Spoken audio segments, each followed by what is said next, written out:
अस्सलाम वालेकुम। News therapy में खुश आमदीद। चैनल को सब्सक्राइब करें और बेल आइकन को दबा दें। आज हम जानेंगे कि क्यों बाहरी कोई भी हमलावर अफगानिस्तान पर आज तक कब्जा नहीं कर सके। सन 2001 में अमेरिका ने अफगानिस्तान पर हमला कर दिया था। 20 साल बाद अमेरिका अफगानिस्तान से निकल रहा है और तालिबान पहले से भी ज़्यादा ताकतवर हो चुके हैं। तालिबान अब काबुल को फतह करने के बाद पूरे अफगानिस्तान पर हुकूमत कर रहे हैं। सन 1979 में सोवियत यूनियन ने अफगानिस्तान पर हमला किया था और 9 साल लड़ने के बाद सोवियत यूनियन अफगानिस्तान से निकल गया। और इनसे पहले बरतानवी सल्तनत ने 3 अलग अलग बार अफगानिस्तान पर हमला किया था, मगर वो भी हर बार नाकाम हुए। अफगानिस्तान की आबादी बहुत कम है और अफगानिस्तान का टोटल रकबा फ्रांस से थोड़ा बड़ा है, जो कि फ्रांस रकबे के लिहाज से खुद भी एक छोटा मुल्क है। तो अफगानिस्तान में ऐसा क्या है कि इतने छोटे रकबे के मुल्क को आज तक दुनिया की 3 सबसे बड़ी फौजें फतह ना कर सकी? इसकी वजह सबसे पहले है अफगानिस्तान का जोग्राफिया।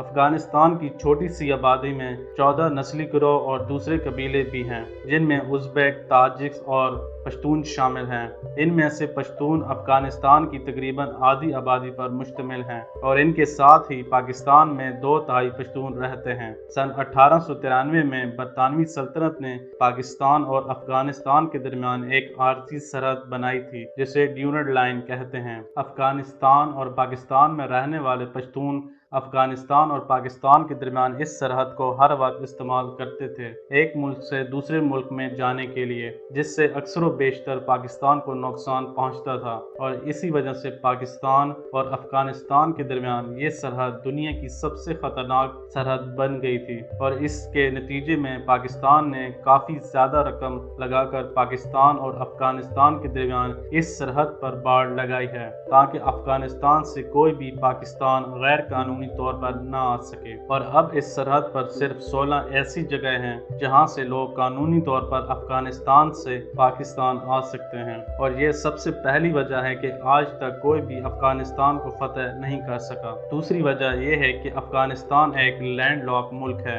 लैंड लॉक उस मुल्क को कहते हैं जिसके चारों तरफ दूसरे मुल्क हों और समंदर वगैरह ना हो।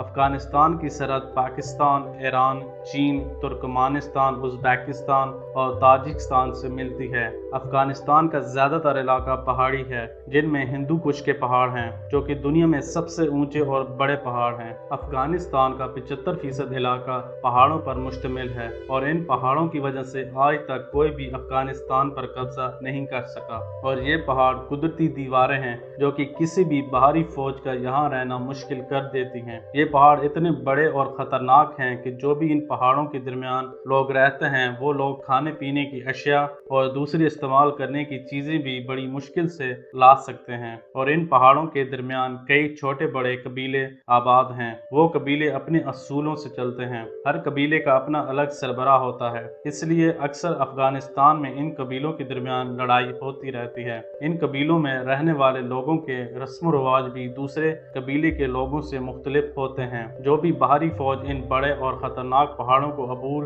करने के बाद इन कबीलों में आते हैं, तो हर कबीले में इन्हें मुख्तलिफ सरबराह और मुख्तलिफ तरीके से लड़ने वाले लोग मिलते हैं। इसी वजह से किसी एक मुल्क को पूरे अफगानिस्तान को कंट्रोल करना मुश्किल होता है, क्योंकि हर कबीला अपने तरीकों से चलता है। इसलिए आज तक कोई भी एक सेंट्रल हुकूमत पूरे अफगानिस्तान पर ज़्यादा देर तक हुकूमत नहीं कर सकी। जब सोवियत यूनियन ने अफगानिस्तान पर हमला किया था, तो मुजाहिदीन जो सोवियत यूनियन के खिलाफ लड़ रहे थे, वो रूस की फौज के साथ कभी भी सामने आके नहीं लड़ते थे। गुरिल्ला वॉरफेयर के तरीके को अपनाते हुए अफगान मुजाहिदीन लड़ते थे। गुरिल्ला वॉरफेयर के तरीके में दुश्मन से छुप कर लड़ा जाता है। आप दुश्मन पर हमला करते रहते हो। जब दुश्मन आप पर भारी पड़ने लगता है तो आप पहाड़ों की गारों में छुप जाते हो। ऐसा ही मुजाहिदीन ने रूस की फौज के साथ किया था।